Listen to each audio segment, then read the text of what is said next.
Okay, hi guys. So, I am so excited kasi may i-share ako sa inyo guys. As in, so super excited ako kasi girl, there's a brand. Trust me. I mean, look. Grabe guys, sobrang kilig na kilig ako nung nag-reply sila sa akin. And ano nga ba brand na to, no? So grabe, I'm so happy. So this is my first ever PR akin. So akala ko hindi totoo, parang nananaginip lang ako, girl. Pero eto na siya. Ayan. So inopen natin. So dineliver nga pala to guys via LBC. So look, super secured yung product. At sino nga bang brand ang nagpadala? Ayan. So, alisin na natin to guys. Ayan. Guys, look. Tatlong products to. Tatlo in full size. Full size guys yung pinadala nila ha. I am so happy kasi sobrang love ko yung brand na to. Especially yung kanilang pinaka-founder. Yan guys. Tapos may pabag pa. Look. May pabag pa guys. Open muna natin bag guys. Pero before yung bag, masyado ako na-overwhelm kasi sobrang kinikilig ako. Girl. This brand is from Miss Camille ko. Ay! Kinikilig ako guys. So this is their product from Skin. Ayan. So, as you all know, so naglabas ng bagong skin care line si Miss Camille ko. So, I love Miss Camille so much. Talagang pinapanood ko lahat ng vlogs niya. Lalo na nagkaroon siya ng acne journey. Yung sa may acne niya. So, sobrang sabi ko, girl, kahit pala napakagagandang nila lang, kagaya nila nagkaka-acne din. So, yan, nakaka-relate ako kasi guys, talaga namang meron akong acne. Na-discover ko na meron akong PCOS. So, ayan, yung acne ko, grabe guys. Ito yung panahon niya parang sobra yung pinaka-pimples ko. Kasi base mode siya. Kaya sabi ko nung sabi nila na, sige Eka, magpapadala kami ng products. Sobrang kinilig ako guys. Okay. So, ang dami ko ng chika. Open na natin guys. So, meron silang tatlong sinen. So, first, this is the toner essence. Ito yung packaging niya guys. Napaka-simple lang. Napaka-aesthetic. Parang nagsha-shine yung logo niya dito. Skin. And then, sa side, may nakasulat dito guys. Ang nakasulat dito sa toner, the Skin Fullness Toner Essence Renewing and Soothing. Tapos pagka dinasod nyo pa yung other side ng box, the Skin Fullness Toner Essence designed. So, meron siyang AHA, PHA, at saka meron siyang Cica. And then, andito yung mga ingredients sa likod. This one, guys. And then, guys, yung toner nga pala nila is merong 12 months na shelf life kapag ka-inopen mo and then not tested on animals. And also, ang ml nito ay 120 ml. Guys, 120 ml. That's for the toner, guys, ha? And the next one is their Skin Fullness Hydrator. So, ito siya. Ang ml niya ay 50 ml. Yan. And then, so, open na nga natin, guys. Na-overwhelm ako, kinikilig ako, guys. Sorry naman. So, open na natin. Nakakakilig. And then, I'm so excited to try this. Kasi mamaya papakita ko sa inyo yung closer look ng aking face. Open na natin, guys. Ooh, look. So cute. Wow, look at that. Medyo malaki siya sa kamay ko, guys. So, this is their toner. Napakaganda, guys, ang packaging nila. Para siyang matte. Hindi siya parang matte siya talaga, guys. And then, this is their hydrator. Andito din yung ingredients sa likod. 50 ml and 12 months din yung kanyang shelf life kapag na-open niya na, guys. Pero guys, kung aaraw-arawin nyo naman to, mauubos din to agad at bibili din kayo agad. Ayan, open natin. Look, ito yung hydrator. And then when you open, ooh, look at that. Napaka-premium ng feel niya. Try natin na open. Oh, look. So, di-pump siya, guys. This is their hydrator. And then, guys, this is their third product. Girl, napaka-sealed ng ano sa taas. Grabe, nakakakilig, guys. Oh, this is the cleanser. Open natin. Yan. Oh, it's matte also. This is the Skin Fullness Gel Cleanser, Purifying and Calming. So, I have 3 products. So, open natin to. So, ito yung di-pump din siya, guys. So, meron tayong cleanser, meron tayong toner, at meron din tayong hydrator. I'm so kilig! So, I'm gonna try these products po ng Skin. And then, meron pa silang kasamang bag. Alam mo, sa totoo lang, guys, as a consumer, yung mga ganitong bagay, dito talaga ako kinikilig. Yan, open na natin, guys. Yung mga ganitong pa-free, mga pa-pouch, yung mga papayong, ganun. Doon ako talaga kinikilig, guys. Ay, ang cute! Look! Talaga magagamit mo siya, girl. Ang laki niya, oh. So, look at this pouch, guys. Hindi siya pouch. It's a bag, by the way. So, dihila siya dito. At tapos yung logo niya nandito sa may baba.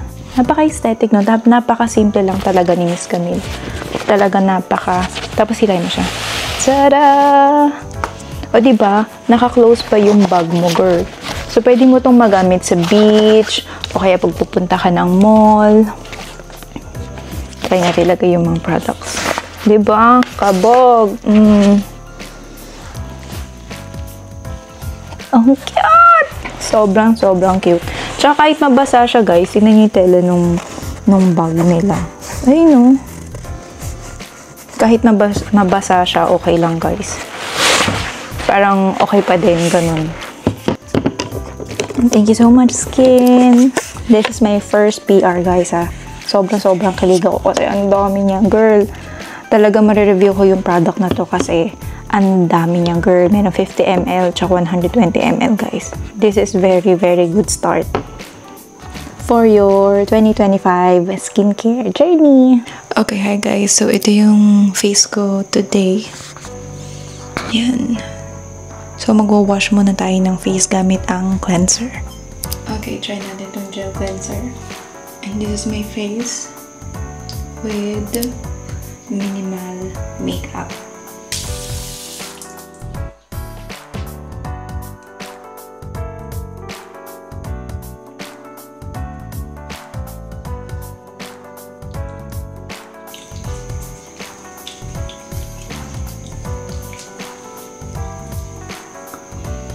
Ang bango-bango, guys.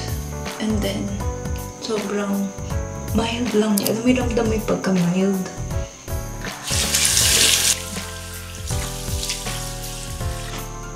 Try natin, guys. Nabura niya yung makeup ko, guys, ha. Ayun, o. Nawala yung blush and then yung eyebrows natin. Yung eyebrow powder natin nawala. Kahit napaka-mild lang na cleanser, talagang nabura niya na agad. Okay, hi guys. So, kanina pinakita ko sa inyo na ginamit natin yung facial wash. This is their gel cleanser. Ayan, medyo basa pa siya. And then, naligo na ako, guys. And then, nung ginamit ko siya, girl, sobrang anlinis sa pakiramdam. And then, next step natin ay ang toner. And then, maglagay na tayo, guys. Okay, guys. This is my day 1 ng paggamit ng Skin. So, this is my face. So, I have acne marks over here. And then, beast mode pimples over here. As in, galit na galit yung pimples ko, guys. And then, on the other side, I have, this is my face. So, this is my face. So, I have acne marks over here. And then, beast mode pimples over here. As in, galit na galit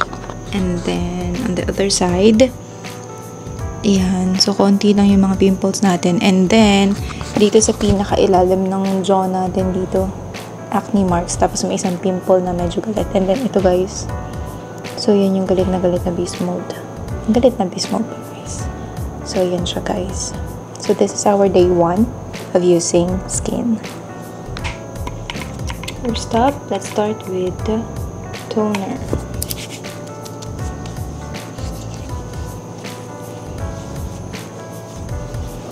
Ayan. So, ita-try ko tong product, guys, ng day and night. So, syempre, don't forget the neck.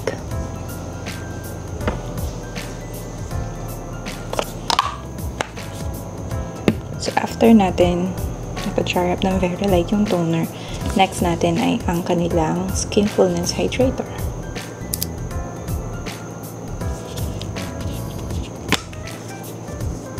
Again, this is... Uy, look at that. Ang ganda ng consistency, guys. So, see? Pinapahid ko pa lang, pero na-absorb na siya. Ayun, no? Hindi yung asim basang-basa yung face mo, guys. Lagay natin siya lower the face.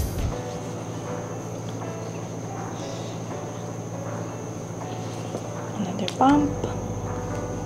Para sa ating noo, guys. Diba? Laki ng naiyan natin, guys. So, lagyan natin. Don't forget also your neck, guys.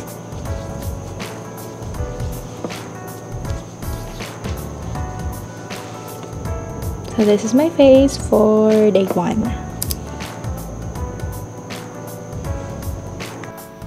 Okay, so na-wash na natin yung face natin, guys. So, malinis na.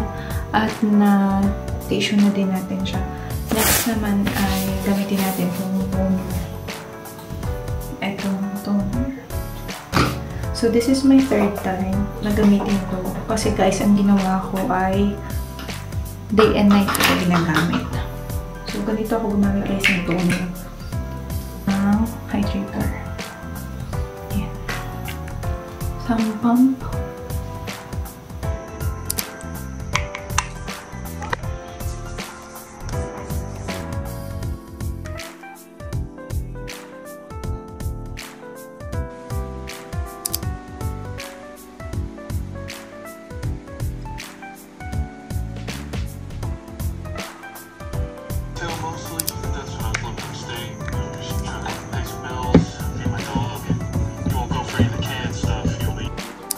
Ano? Ano?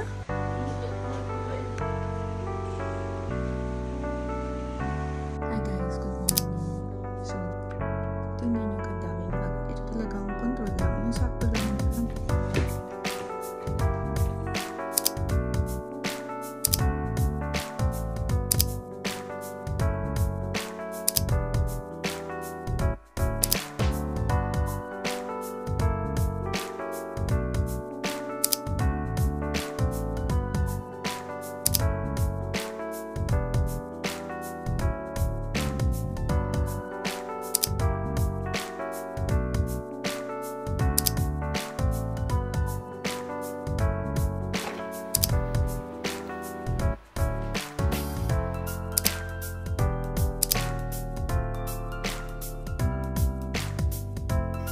Okay, so hi everyone. So today is February 27, 10:55 PM na, guys.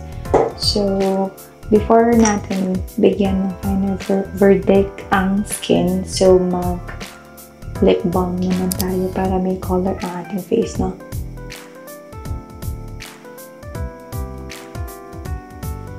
Ayan guys, so share ko lang. Ito pala favorite kong lip balm from Dior. So yan, mauubos na siya. Since agad na yun, girl, wala na. Ayan. So, guys, so, nakakatuwa ang effect ng skin sa akin, guys. So, as you can see naman, so, sa before, napakita ko sa inyo yung picture ko. Grabe, guys. Ito yung pinaka-best mo dun before. Tapos, guys, alam niyo bang hindi na ako nagkaroon ng pimples? Simula nang ginamit ko yung skin. Diba, napakagaling? Ayan, so habang binibigyan natin ng verdict ang skin, so syempre mag-skincare muna tayo dahil matutulog na tayo guys.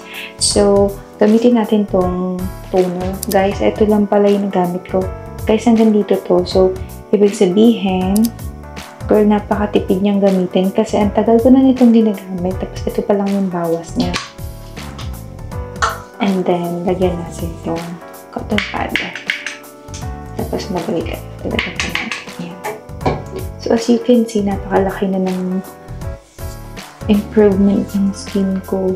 Ayan. Ay, that's. So, yan guys. So, dito, kayo na ang humusga. So, yan. Sumulagay yun. Ito lang guys yung nadagdag na pimple ko. Sa buong face ko, wala na guys. Alam na akong bago, walang nadagdag. So, yun lang. Ito lang talaga guys. Kasi kakayari lang ng period ko. So, guys, ito lang. Before, kapag malapit ni period ko, girl, marami na yan. Na yung mga acne marks na natira. So, yun yung mga nagiging pimple ko. Yung mga bahid niya. Mga period natin. Okay naman talaga. What I like about this is super mild niya. Kasi diba guys, nagpa-LASIK ako. So, nahinto ako ng 2 weeks. Tapos, after 2 weeks guys, pinush ko na yung skincare. In-avoid ko lang yung part na to para hindi malagyan ng product yung eyes. Syempre kasi, nagpapagaling pa tayo. So, syempre hindi kailangan. Although na mild naman yung mga products ng skin, syempre hindi pa rin pwede malagyan yung ating mata. So, gamitin na natin itong hydrator. Girl, mabigat pa din. So, 2. So, yeah. Ito lang guys, yung talagang ginagamit ko. Nga pala guys, ginagamit ko to twice a day. Sa gabi, tsaka sa umaga. So, ito na din yung pang-prep ko. Ang ginagawa ko lang guys, itong toner, hydrator, tapos, syempre ginamit ko din yung cleanser, hydrator, and then next natin is yung sunblock, tapos powder, eyebrow blush, or lang yun lang. Ang nakakatuwa guys, kasi nakita niyo yung pinakita kong video or photos bago ako magpa-LASIK. Nagamit ko na ng ilang araw itong skin. Talagang nahiyang ako ng ilang araw pa lang na yun. Sabi ko, girl, nung pupunta ako sa Shinagawa, sabi ko, I'm confident na bare face lang yung ipapakita ko sa Manila. Kasi you know, yung acne ko nung time na yun, talagang galit na galit yung mga pimples ko guys. Kaya nung time na sakto na magpapalaysik ako, tapos walang makeup, kailangan bare face lang ng almost ilang linggo, ganyan. Talagang sobrang confident ako kasi hindi naman na ganun kagalit yung pimples ko. Tapos nalasin na, asim na yun guys, tingnan nyo. So, nasa CR ko, although may mga acne marks. So, syempre, hindi naman siya ganun kabilis nawawala. Pero girl, ilang weeks pa lang yung gamit ko ng skin. Pero tingnan nyo naman. Tingnan nyo naman. Kayo na po ang humusga mga momshi. Ayan. So, ito lang. Ito lang yung gamit ko, guys. Kayo na ang humusga. Kaya mas nagiging confident ako, lalo na. Kasi hindi ako mahilig mag full face na makeup. Hindi ako gawin. Kasi sobrang init sa Philippines. Tsaka, ala na rin akong time para mag full face. Kaya laging powder, primer lang na may tint lang ng very light, tapos brows, blush, lipstick lang. And then look at that. Although may acne marks pa, sabi ko na naman sa inyo, pero ang laki na ng difference niya sa before and after. Thank you sa skin, and I hope na matry nyo din ang skin kasi napakaganda ng product, napaka-mild, napaka-friendly, tsaka sobrang itataya ko ang lisensya ko guys. Kita niyo naman, I am confident with my bare face only. O, diba, kabog? Okay na ang humusga. Although, hindi pa siya ganun ka-perfect, pero there's a big difference, I'm telling you guys. Lalo na sa malapitan. I mean, sa personal, diba? Look at that. Okay na kahit walang kahit powder, guys. As in, look at that. Ilang weeks pa lang yan. Thank you so much, skin.